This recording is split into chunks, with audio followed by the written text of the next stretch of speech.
राम राम बच्चों, आपका इस YouTube चैनल पर स्वागत है। ये जो चैनल है आपकी स्टडी के लिए बनाया गया है, 12th क्लास के लिए, 12th class section B grammar के लिए बनाया गया है। जैसे कि लिखा हुआ है प्रोनाउन, तो अभी आप पढ़ोगे कि ये जो प्रोनाउन है, ये कौन सा चैप्टर है। ये सिंटैक्स का चैप्टर है जो कि बोर्ड एग्ज़ाम में 2 मार्क्स का आता है। 4 सेंटेंस दिए होते हैं, 4 में से कोई 2 करने होते हैं, तो 2 मार्क्स का। और ये जो सिंटैक्स है ये मैं पहले भी आपको बता चुकी हूँ बच्चों कि इसमें सारे रूल्स हैं जितने भी हमने पढ़ा है, जो भी कुछ है, नाउन, प्रोनाउन, एडजेक्टिव, एडवर्ब, बहुत सारे टॉपिक हैं इसमें। तो आज हम पढ़ेंगे प्रोनाउन का फर्स्ट वाला part. A pronoun is a word which is used in place of noun. A pronoun is a word, एक सर्वनाम एक शब्द है, which is used in place of noun, जो संज्ञा के स्थान पर प्रयुक्त होता है।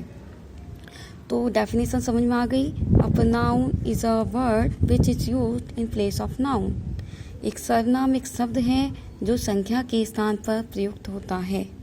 काइंड्स ऑफ प्रोनाउन, सर्वनाम के प्रकार। फर्स्ट है पर्सनल प्रोनाउन, सेकंड है रिफ्लेक्सिव प्रोनाउन, थर्ड है डिमॉन्स्ट्रेटिव प्रोनाउन, फोर्थ है रिलेटिव प्रोनाउन, उसके बाद में distributed pronoun, indefinite pronoun, interrogative pronoun, empathic pronoun और रेसिप्रोकल प्रोनाउन। ये सभी बच्चे याद कर लें क्योंकि पता होने चाहिए कि प्रोनाउन के जो काइंड है वो 9 होते हैं। मैंने साइड में लिखा है PER 3 D2 I2।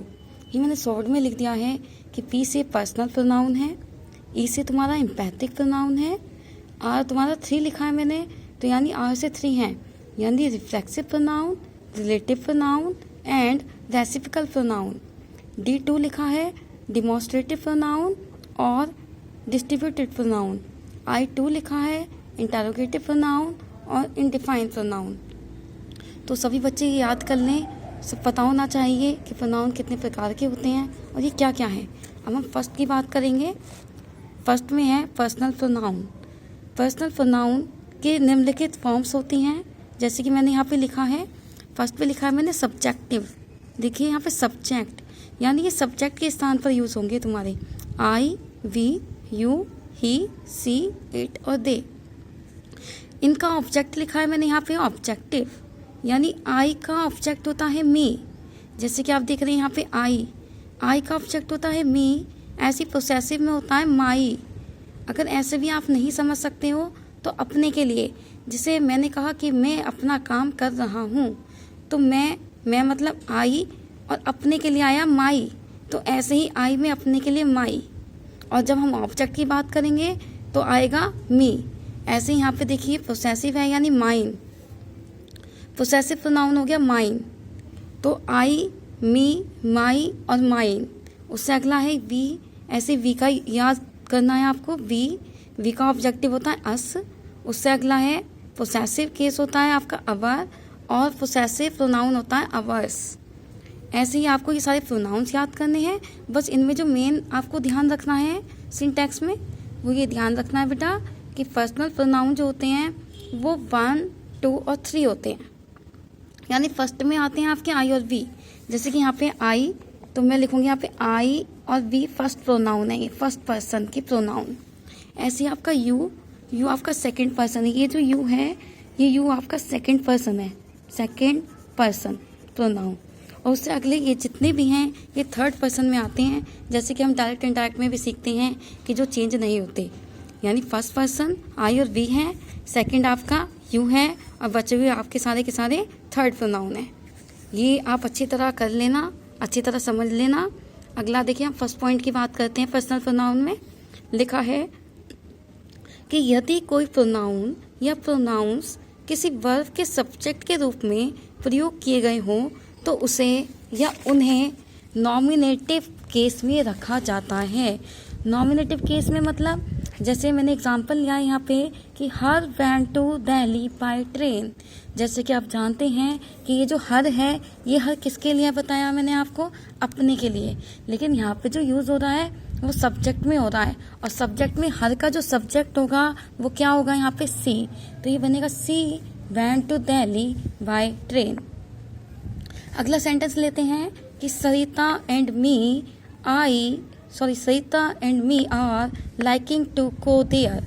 तो यहाँ पे सरिता एंड मी ऑब्जेक्ट होता है, जबकि यहाँ पे किसके स्थान पे आया है, प्रोनाउन के स्थान पर। तो मी का जो प्रोनाउन होगा वो यहाँ पे क्या हो जाएगा, आई। तो ये बनेगा Sarita and I are liking to go there.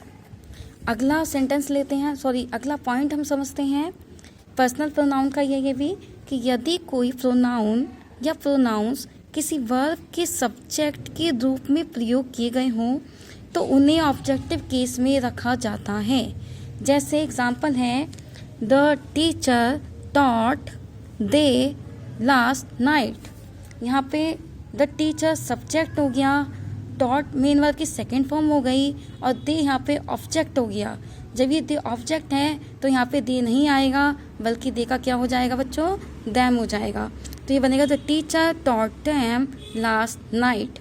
अगला वाला सेंटेंस भी बिल्कुल सेम है, the fisherman save he and I. The fisherman subject है, सेव मेन वर्ब की सेकेंड फॉर्म है, उसके बाद में ऑब्जेक्ट आना है ही एंड आई भी ऑब्जेक्ट है। तो हम ही का ऑब्जेक्ट यहाँ पे हिम लिखेंगे और आई का ऑब्जेक्ट हम यहाँ पे मी लिखेंगे। तो ये बनेगा the fisherman save him and me.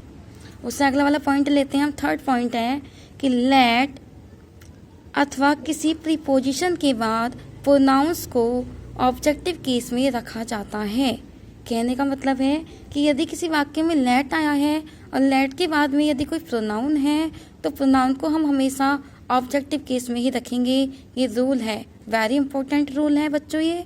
तो देखो यहाँ पे है let he do this work.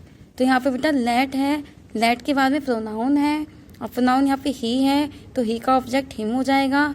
तो ये बनेगा let him do this work. उससे अगले पॉइंट की बात करते हैं हम, पोसेसिव प्रोनाउन का प्रयोग किसी वर्ब के सब्जेक्ट ऑब्जेक्ट के रूप में रखा जाता है। जैसे ours is a great country. मैंने आपको ये अभी बताया था जब मैंने आपको टेबल समझाई थी आई और वी की। अभी मैंने सिर्फ 2 ही पॉइंट्स आपको समझाए हैं। मैंने बोला था वो टेबल अच्छे से आप देख लीजिएगा। अवर्स सब्जेक्ट है, तो पॉइंट में लिखा है कि पोसेसिव प्रोनाउन का प्रयोग किसी वर्ब के सब्जेक्ट ऑब्जेक्ट के रूप में रखा जाता है। Ours is a great country, तो अवर्स नहीं आएगा, अवर आएगा। सब्जेक्ट है our is a great country, possessive pronoun का प्रयोग कर रहे हैं हम। उससे अगला समझते हैं sentence, these books are not my. तो मैं आपको बता चुकी हूँ कि ये जो माई है ये अपने के लिए यूज होता है, अपने के लिए। तो यहाँ पे कोई नाउन होना चाहिए था अपने के लिए, जैसे माई मदर, माई फादर। तो यहाँ पे नहीं है, नाउन नहीं है। तो यहाँ पे these books are not mine, ये किताबें मेरी नहीं हैं। तो मेरी नहीं है, तो यहाँ पे जो होगा तो माई का माइन हो जाएगा। तो these books are not mine.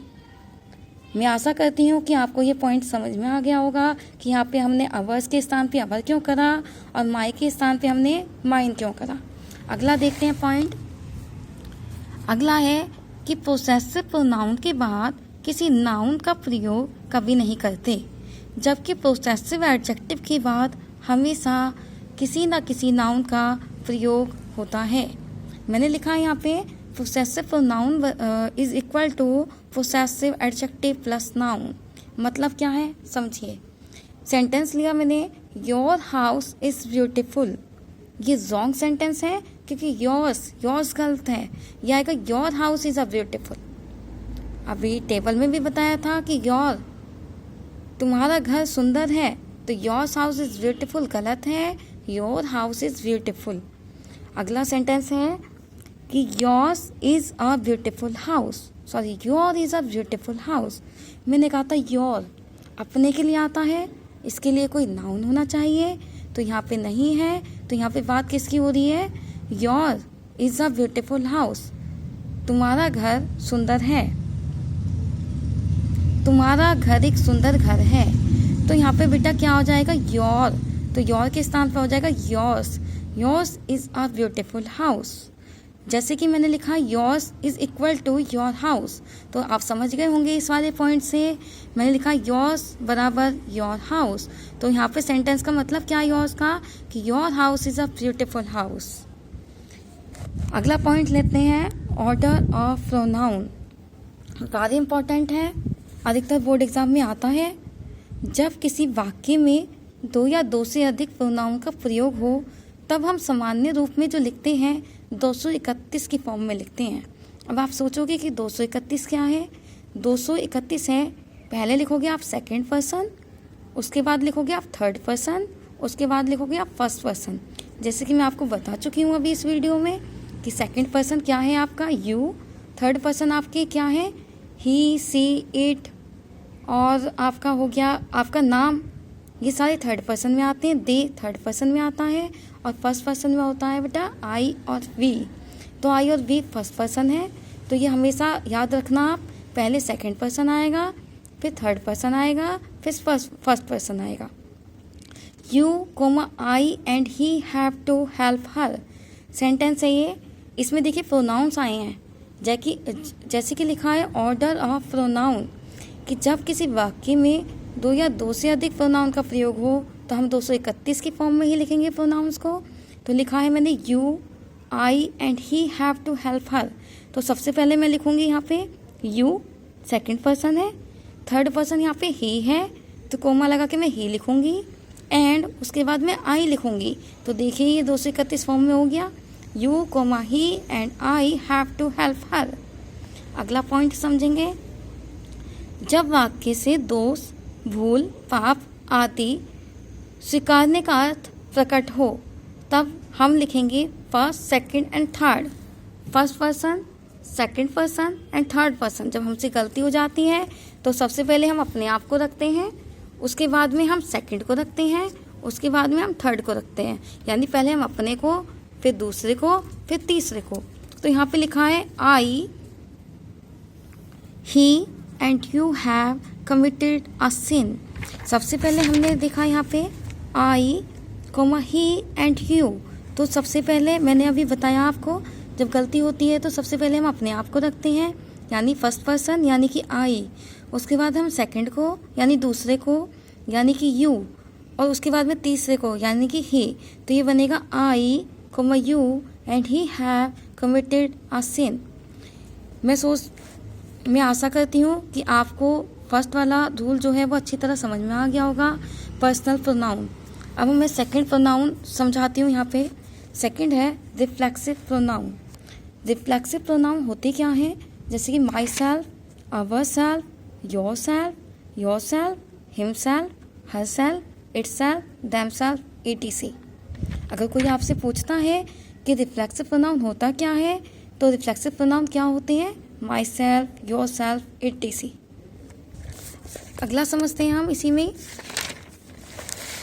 अगला है आपका, मैंने यहाँ पे कुछ वर्ब्स लिखी हैं, देखिए absent, present, able, enjoy, etc। यहाँ पे जो मैंने वर्ब्स लिखी हैं, मैंने लिखा है कि वर्ब्स के बाद रिफ्लेक्सिव प्रोनाउन का प्रयोग होता है। कई बार बोर्ड एग्जाम में आया है ये sentence, the teacher absented from the class yesterday. अब मुझे कैसे पता चलेगा कि यहाँ पे रिफ्लेक्सिव प्रोनाउन आना ही आना है। मैंने अभी इससे पहले वाला ये जो लिखा है ऊपर अब्सेंट, प्रेजेंट, एबल, जितनी भी ये सारी वर्ब्स लिखी हैं, यदि ये वर्ब्स सेंटेंस में आती हैं तो सेंटेंस के बाद में रिफ्लेक्सिव प्रोनाउन आता ही आता है।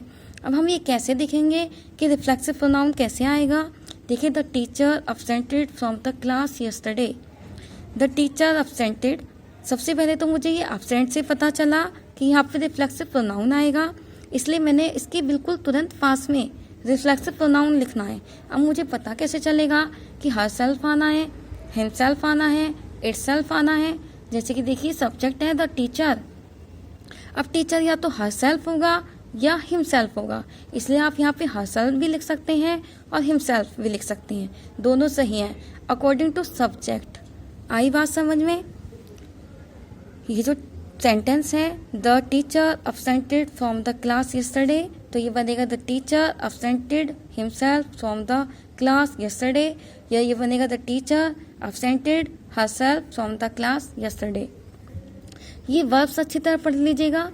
अगर ये वर्ब सेंटेंस में आती हैं तो वर्ब के तुरंत बिल्कुल पास में जहाँ पे ये वर्ब्स लिखी हैं, यानी subject plus helping verb plus verb, verb के तुरंत बाद में रिफ्लेक्सिव प्रोनाउन आना ही आना है, ये ध्यान रखिएगा। अगला थर्ड वाला पॉइंट हम बात करते हैं डिमॉन्स्ट्रेटिव प्रोनाउन। डिमॉन्स्ट्रेटिव प्रोनाउन होते क्या है? दिस, दैट, दीज और दोज, यानी ये 4 तरह के आपके होते हैं प्रोनाउन। जैसे कि मैंने सेंटेंस में लिखा है कि this is a pen, these are a pen. अब ये क्यों सही और क्यों गलत है? देखिए, दिस पास की वस्तु के लिए प्रयोग किया जाता है और इसका जो प्लूरल होगा वो दीज होगा। जैसे कि मैंने लिख रखा है यहाँ पे कि दीज निकट की वस्तु के प्रयोग होता है, इसका प्लूरल दीज है। दैट दूर के लिए प्रयोग होता है और दोज इसका प्लूरल है। तो दिस पास के लिए है और दैट दूर के लिए है। दिस का जो प्रोनाउन होगा, दिस का जो प्लूरल होगा वो दीज होगा और दैट का जो प्लूरल होगा वो दोज होगा। तो मैंने सेंटेंस में लिखा दिस इज अ पेन। अगला सेंटेंस है दीज आर अ पेन, ये गलत है। अगला मैंने लिखा दीज आर पेन्स, बहुत सारे पेन हैं, तो अब ये सही है। तो यहाँ पे दिस इज अ पेन गलत है, दिस इज अ पेन्स गलत है। अगला सेंटेंस है that is a pen. That is a pen बिल्कुल सही है। दोज आर पेन्स, अब देखिए यहाँ पे बहुत सारे पेन्स हो गए, तो यहाँ पे बिल्कुल सही है। लेकिन मैं इसी सेंटेंस को लिख दूँ दोज आर अ पेन, तो ये गलत है।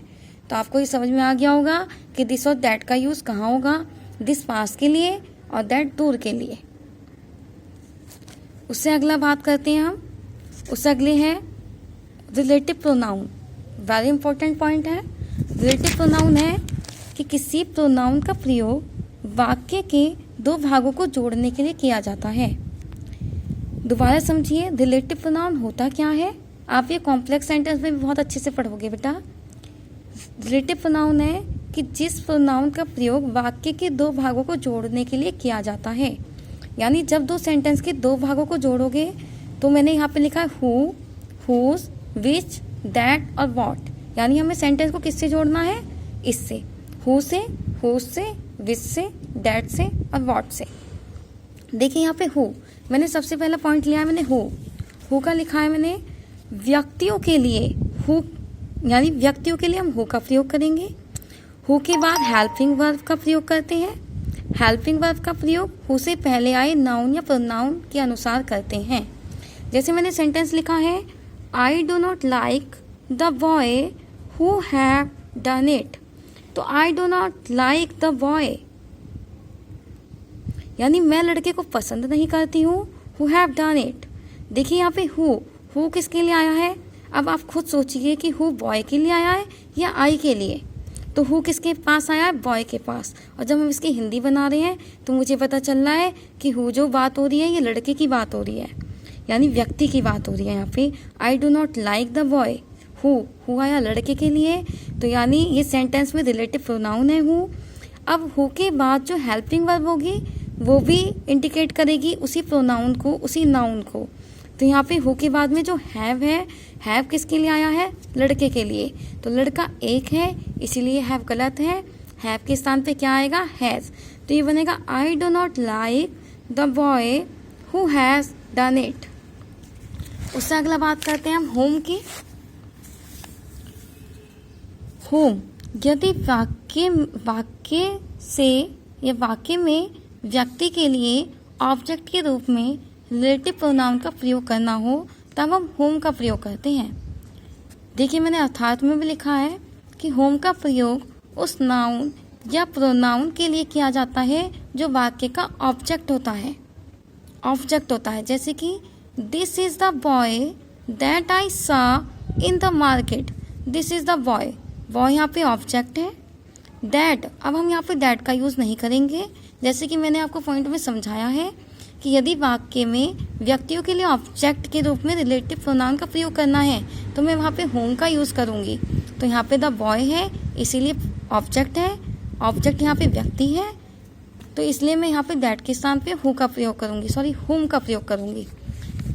अगर ऐसे भी समझ में नहीं आता है आपको तो मैंने अर्थात में लिखा है होम का प्रयोग उस नाउन या प्रोनाउन के लिए किया जाता है जो वाक्य का ऑब्जेक्ट होता है।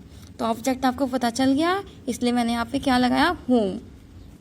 तो ये बनेगा this is the boy home I saw in the market.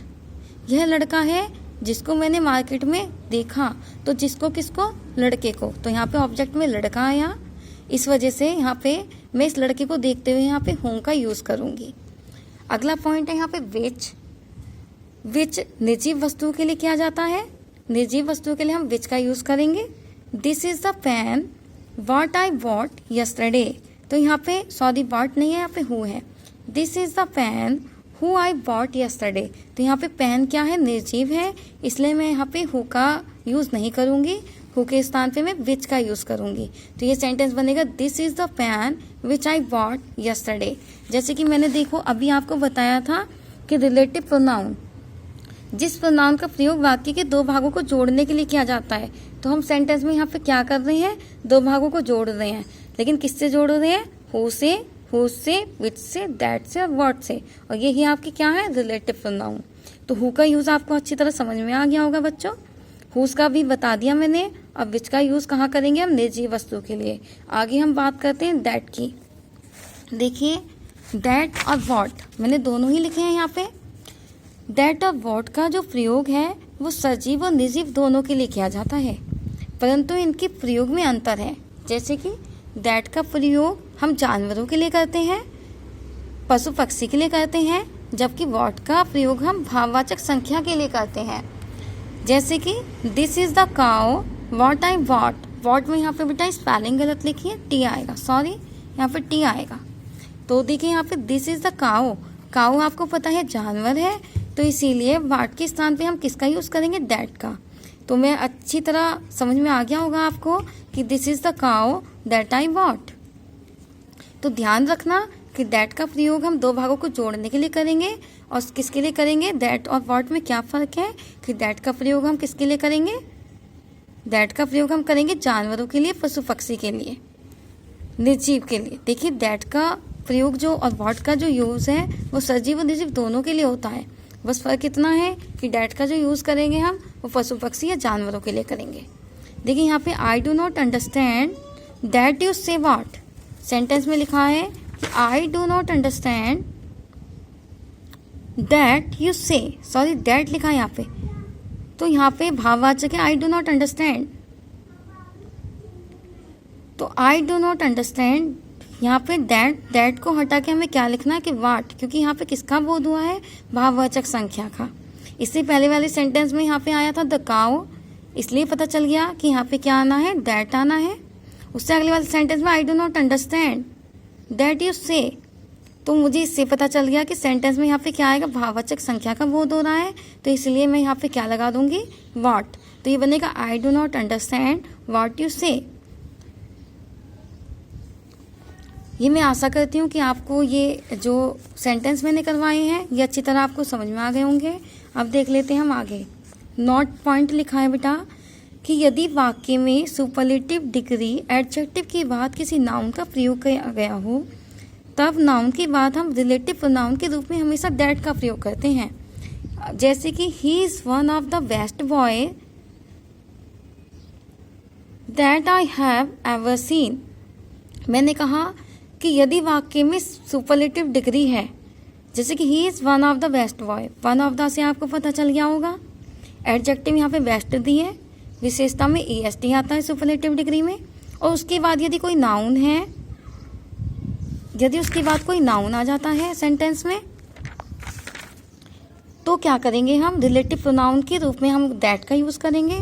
तो सेंटेंस में यहाँ पे it is one of the best boy that I have ever seen, तो यहाँ पे गलती क्या होगी, दैट के स्थान पे कुछ और आ जाएगा, हु आ जाएगा, हुज आ जाएगा या होम आ जाएगा, और आपको क्या करना है, दैट करना है।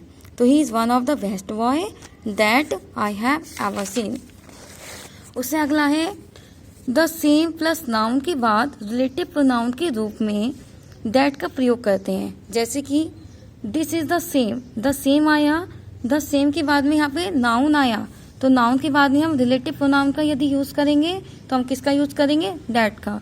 तो ये सेंटेंस गलत लिखा था पहले, this is the same boy who meet me on the road, तो ये बनेगा this is the same boy that met me on the road. तो यहाँ पे हु के स्थान पे हमने डैट क्यों लगाया, पता चल गया होगा आपको कि द सेम के बाद में यदि कोई नाउन हो तो हम रिलेटिव प्रोनाउन के रूप में हमेशा डैट का यूज़ करेंगे।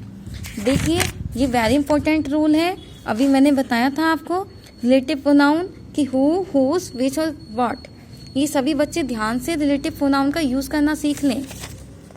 उससे अगला पॉइंट देखिए 3, only, any, few, little, everything, nothing के बाद रिलेटिव प्रोनाउन के रूप में दैट का प्रयोग किया जाता है। जैसे देखिए यहाँ पे लिखा है कि there was nothing which could tempt, यहाँ पे लिखा है सौरभ। देखिए there was nothing which, there was nothing आया तो मैंने सेंटेंस के नियम में लिखा है कि only, any, few, little, everything, nothing. यदि ये शब्द आ जाते हैं तो रिलेटिव प्रोनाउन हमेशा दैट आएगा, तो सेंटेंस को हम जोड़ेंगे तो किससे जोड़ेंगे, दैट से। तो देयर वाज नथिंग दैट आएगा सेंटेंस में। उससे अगला वाला सेंटेंस है कि this is the only book which. अब देखिए सेंटेंस में यहाँ पे विच आया, सेंटेंस को जोड़ने का काम तो कर रहा है विच, लेकिन सेंटेंस में क्या है कि this is the only, sentence में ओनली आया तो इसलिए विच के स्थान पे क्या आएगा, दैट। तो this is the only book that can give us proper guidance. आशा करती हूँ कि आपको ये पॉइंट अच्छी तरह समझ में आ गए होंगे। अभी आप अच्छे से केवल ये 4 पॉइंट समझिए, अगले वाले पार्ट में मैं आपको इससे आगे के जो प्रोनाउन है वो समझाऊंगी। अच्छे से इसको समझ लीजिएगा क्योंकि वेरी इंपॉर्टेंट टॉपिक है प्रोनाउन का। प्रोनाउन अगर आपको अच्छी तरह समझ में आ गया तो इससे रिलेटिव बहुत सारी चीज़ें आपको समझ में आ जाएंगी। अच्छे से समझ लीजिए, इससे अगले वाले पार्ट में मैं आपको सेकंड पार्ट में आगे के जो प्रोनाउंस हैं वो करवा दूंगी। Thank you.